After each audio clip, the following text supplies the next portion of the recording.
The flight can be reasonably expected.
I am Athena, the queen of air, and I have heard you boast.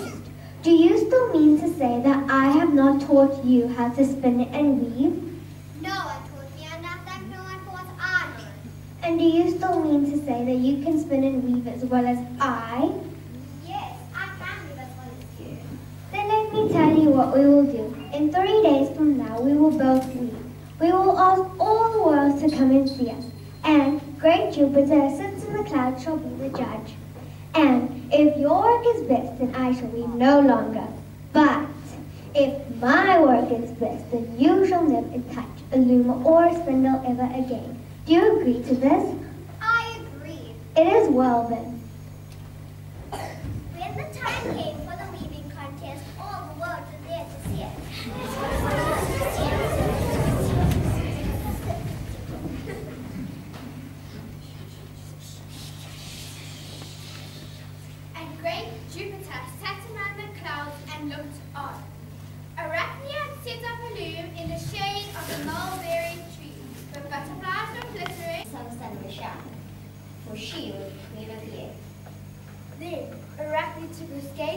a silk and began to weave.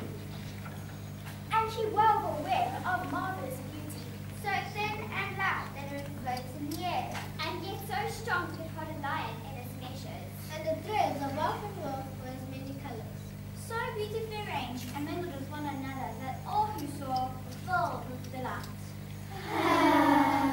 No wonder the maiden boasted of her skill. Then Athena began to weave, and she took of the sunbeams that gilded the mountain tops, and of the snowy fleece of the summer clouds, and of the blue ether of the summer sky, and of the bright green summer fields, and of the royal purple of the autumn woods. And what do you suppose she wove? The web which she wove in the sky was full of enchanting pictures of flowers and gardens, and of castles and towers, and of mountain heights, and of men and beasts, and of giants and dwarfs, and of the mighty beings who dwell in the clouds of Jupiter. And those who looked upon it were so good with wonder and delight that they forgot the web which Arachne had woven.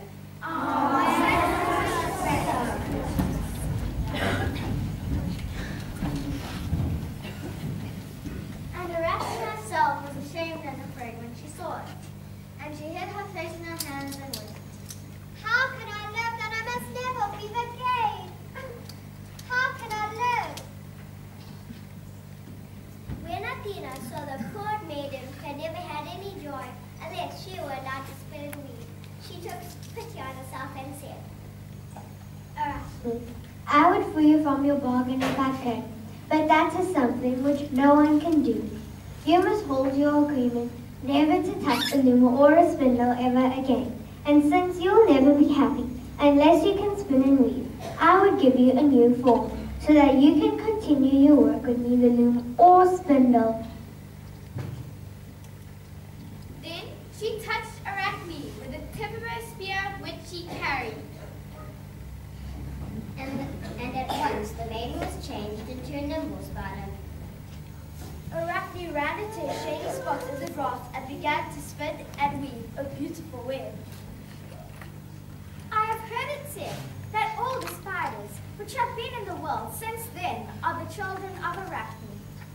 But I doubt whether this be true. And yet for aught I know, Arachne stood